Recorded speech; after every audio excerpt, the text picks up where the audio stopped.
I wanna be the very best, or at the very least adequate. Oh, hi. Welcome. Episode 36. I am editing CocoPapa, not normal CocoPapa, because in case you didn't watch the last episode, recordings got all messed up, so you're stuck with me as a guest narrator for now. We'll be going back to normal in February. When last we left off, we cleared Blaine's gym, and by we I mean Falcor. Falcor did a great job. With that, we are done with Cinnabar Island. We could be resurrecting our fossils, but we don't want to do that right now. We'll save that for later, because we still need to pick up the old amber. But we need to get our sky taxi back. We don't really have plans for Burb Friend in the long run, so now I kind of wish I'd named him Delta or Southwest or something, but that's okay. We are flying out to Saffron City. There are going to be 3 primary challenges waiting for us there. The first primary challenge is going to be remembering that we have to go from Celadon to Saffron. Press A. There you go. But yes, the 3 challenges that we will have to face are the dojo, which is sort of the Kirkland brand gym of Saffron City. Then we will have Silphco to get through because the dastardly rockets have taken over the city. And of course, a 10-year-old has to be the one to stop them because Officer Jenny is sleeping on shift. And then once all is said and done, we will go up against the dreaded Sabrina, who we've been dutifully avoiding this whole time. We're making room because there's lots of offices to raid. I mean, borrow from. I mean, just stuff laying around nobody wants once we get to Silphco. So all we really want are our healing items and the key item that we need in order to get into Saffron City.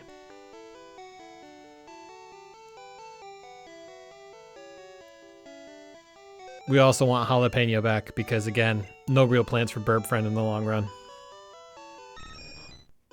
That said, it's looking like we might end up having a deep enough roster, assuming we make it again to the Elite Four, to have like a backup team. So the goal is to have the roster full of healthy enough Pokemon that, hold on a sec, we gotta pause for the meme.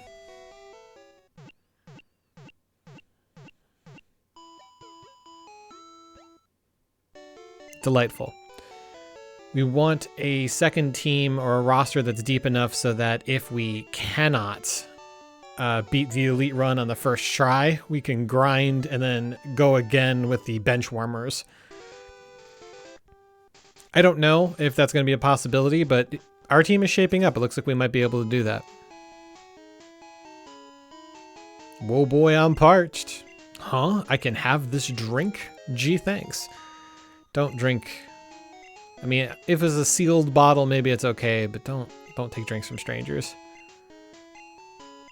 I don't know what they're sharing with other guards. I don't know if they're sharing the news that we were kind, or if they're actually sharing the water, but germs, gross.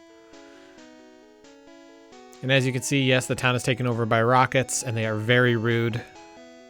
We're not a fan of that. Just look at them, just wandering the streets in their gimp suits. Since we are going up against the dojo first, we need to make this easy on ourselves. Mind over matter. We're going to let our amazing psychic rip them to pieces. Sabrina's gym is currently closed, although she could take everyone in the organization, so I think she's choosing not to intervene. And now we got to fight our way through.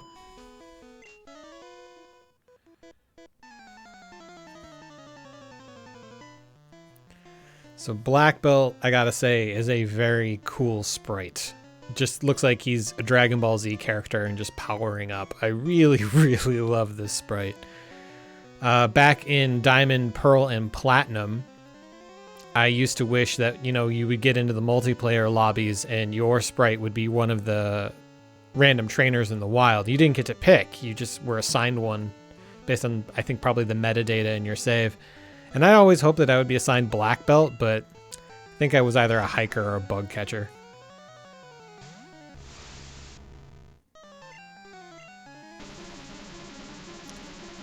10 levels advantage, type advantage, huge special against no special. Yeah, Randy's going to be fine. This is like if Tyson fought an infant. Ooh. Mankey's putting the Y in the YMCA.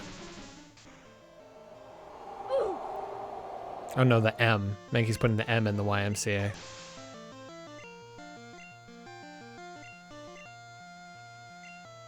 Now, Primeape is putting the Y in the YMCA.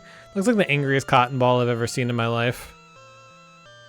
Looks like a dust bunny that's holding a grudge, but I like it. It's cute. Especially the little angry anime vein on the forehead. So we sweep away that dust bunny and move on. To no one's surprise, we beat the black belt. Moving on up. Now this is interesting. So he hears that I'm good. There's something wrong with the physics inside of this gym. The speed of sound and the rumors that are being spread about their friends being beaten moves slower, or rather faster, than the speed of light reflecting off the people who I'm beating up. So without being able to trust his own eyes, he's just hearing that I've beaten up his friend when I've literally beat up his friend right next to him. Wacky times. Machoke's sprite looks a little weird. I don't think we've seen one yet. He looks very, like, baby oiled up, which is uncomfortable to me. Almost as comfortable with the fact that he has no teeth. Looks like a battle toad who got into sunbathing.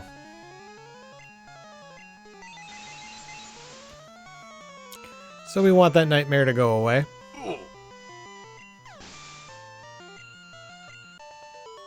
That was easy. Judge, 1 point.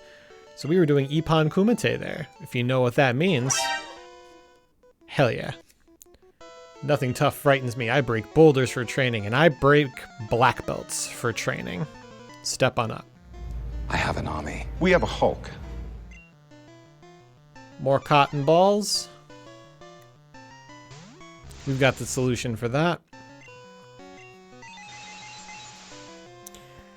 Yeah, I wish I could pretend that there was any threat in this gym, but there isn't. They have no counters. Randy is a monster and a half. This was a foregone conclusion from the beginning. Reflect is actually a pretty good move, because it doesn't just affect the Pokemon using it, it affects the team, and raising defense is super handy. We figure we're probably not going to use Recover. If we're in a fight that lasts long enough for us to use Recover, then Randy's not doing his job. It was only really good for grinding, but even then, we have potions. We could have probably gotten rid of Teleport, but we like the utility of just being able to skip walking. I feel bad that I can't honor this man's request for a shoeless household.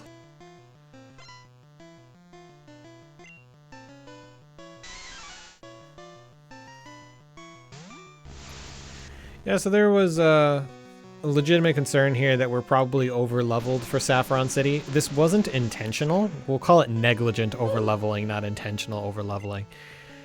We knew that we wouldn't be able to take on Sabrina directly after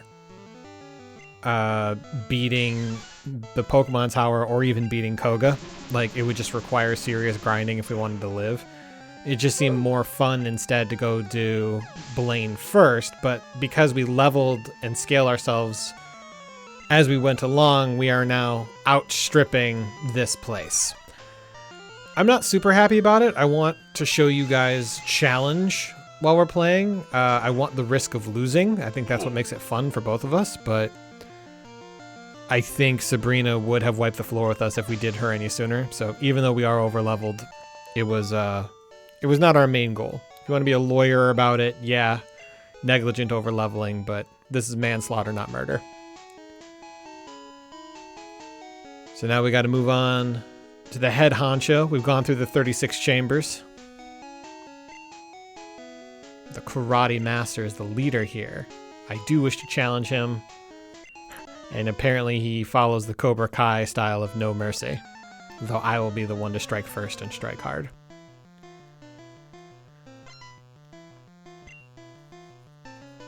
Hitmonlee, pretty cool and dramatic pose.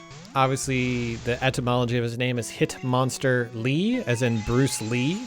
Very well renowned for being a great kicker and also the best martial artist of all time, no cap.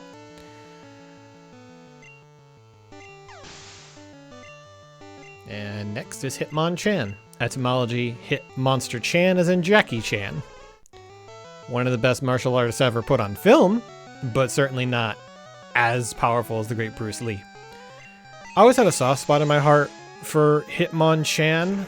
The elemental punches is a really cool mechanic. Unfortunately, it is worthless in Gen 1 because of how Pokemon typing works when it comes to moves. So any of the elemental punches, Thunder Punch, Fire Punch, Ice Punch, are based off of special, not attack, because of the type of the move that it is. And Hitmonchan does not have a special stat, so it does almost no damage. If you want to do damage as Hitmonchan, you got to use fighting moves, so you get stab and it's based off of attack, but there are very few good fighting moves like that in Gen 1. So Hitmonchan really doesn't live up to its potential, added on to the fact that its attack stat isn't that great, it's mostly defense. But later gens really make Hitmonchan better and stronger. It's surprisingly adaptable in gens where we decouple whether or not an attack is a special attack, quote unquote, from its attack typing. It's elemental typing. Wharg beaten. Indeed, I have lost, but I beseech you, do not take our emblem as your trophy. In return, I will give you a prized fighting Pokemon. Choose whichever one you would like, and come on, we all know. We all know. Hitmonlee actually has a decent attack stat. He learned some of the best fighting moves in the game. We gotta give him a name. We're a little upset that it doesn't fit, but we do have a decent name picked out.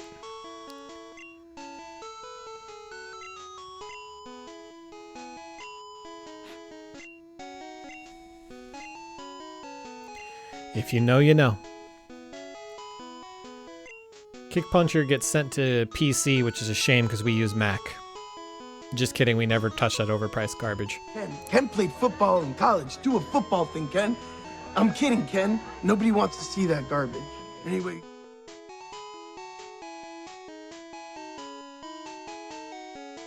We also forget that we have teleport and could have just, teleported there. That would have been so much easier. But we need to restore our power points before we do the second thing on our list, which is Silphco, right? So, dojo done, Silphco time. Now, Silphco is going to take us at least 2 episodes. Oh, wait, meme.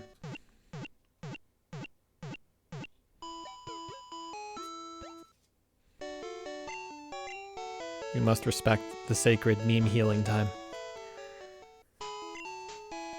We reorganize our Pokemon so that we can distribute some experience evenly. We are good little socialists in this household. And we move on to Silphco. As I said, Silphco is probably going to take us at least 2 episodes. I actually know exactly how long it takes us, but I'm not telling you. That's a secret. You got to go through this together.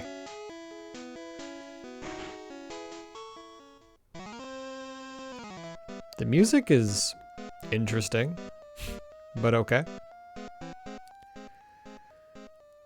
Our goal here is to basically do this in 3 parts. Part 1, we're going to go up all the stairs. Hey kid, what are you doing here? Kicking ass, taking names, chewing bubblegum, all out of bubblegum. The standard. It also reminds me, I saw a Golbat meme. What do you think? I think it's this one, but I leave it to the people to decide. Yeah, so the plan here is to go floor by floor and beat all of the trainers we can find without needing the card key. Then we'll go back to floor 1 and go floor by floor again, opening up all the doors and beating all of the trainers that we find using the card key. And then last, we will just go straight to the final boss of this little zone here. It is going to take a lot of time, but it is the way that we can most assuredly get all of the money and experience there is to be had here. Even though this place is going to pose like no challenge. We're over 10 levels above everything we're seeing here. But every little bit counts.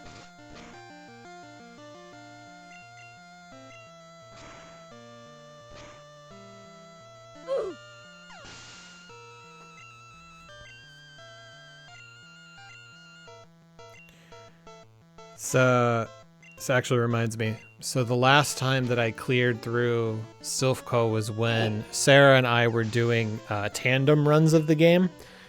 We had like, I believe I mentioned in previous episodes, we were playing the game side by side. So I was playing Gen 1 Pokemon Red and she was playing Gen 3 Fire Red. Goofed, you did. Never get in the ring with me.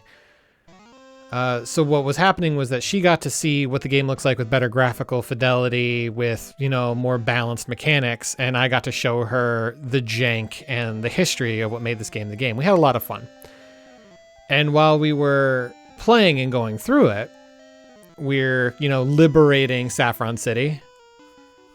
And yet here I am. We're liberating Saffron City from these criminals.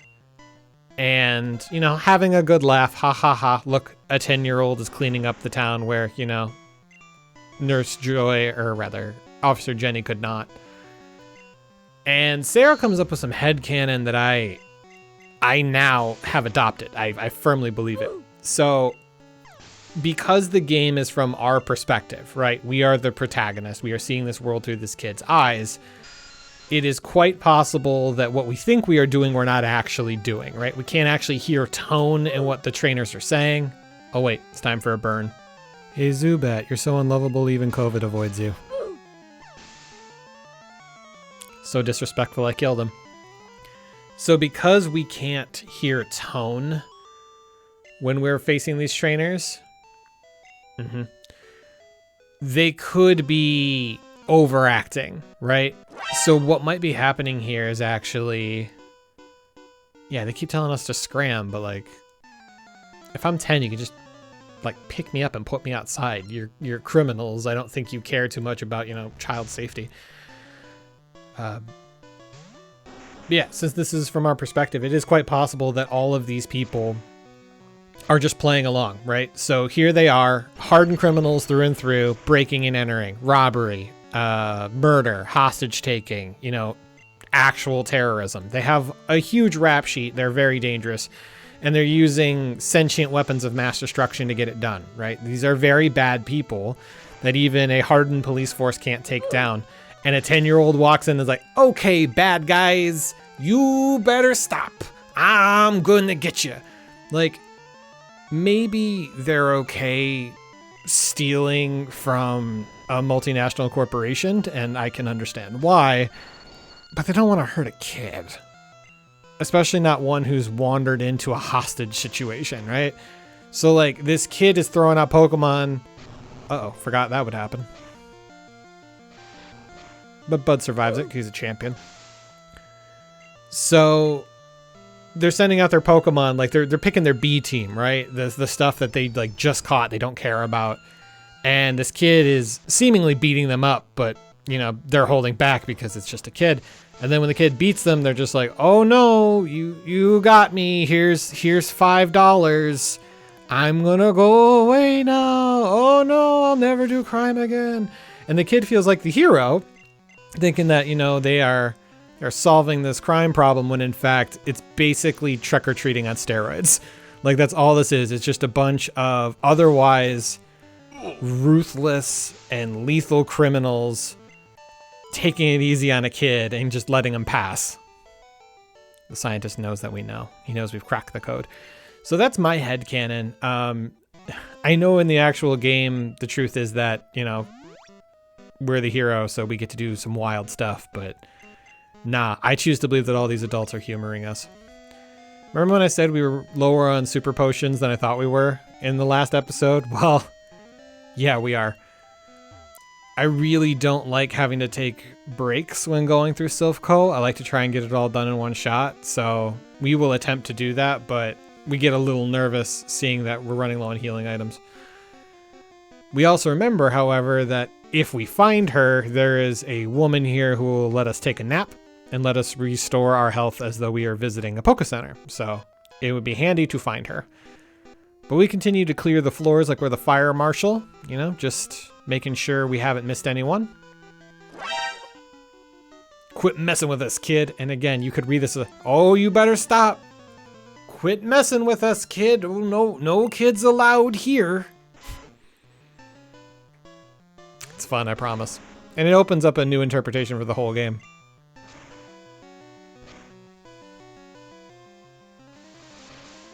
You're gonna need a lot more focus than that.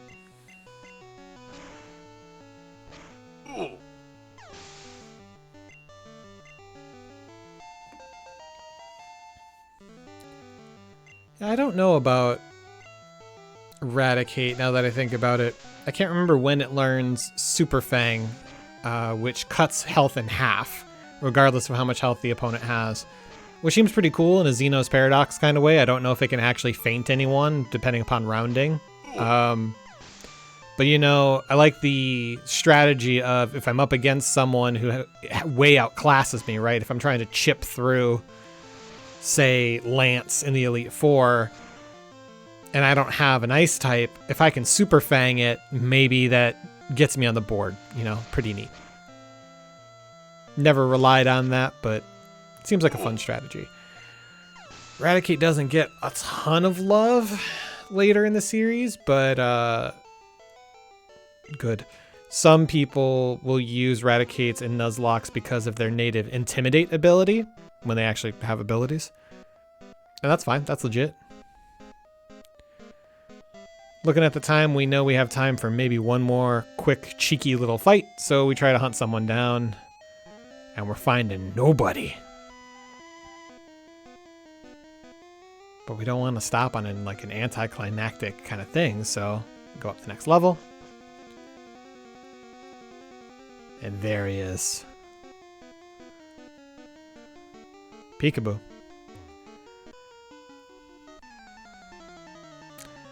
He assumes we're wearing spots. Really, we're stripe people. Actually, more like checkerboard. Very flannel is what we go for. Intruder's not spotted. Slice up some snakes.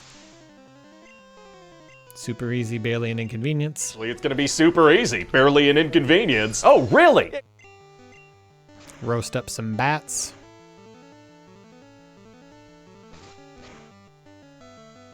I said we roast up some bats. We almost used growl. Can you believe that? Why would we ever use growl?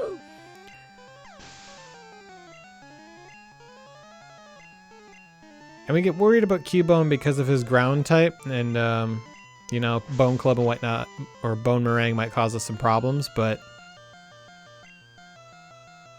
it doesn't cause us any problems if it doesn't connect. And we win. Gotta love that crit on Slash.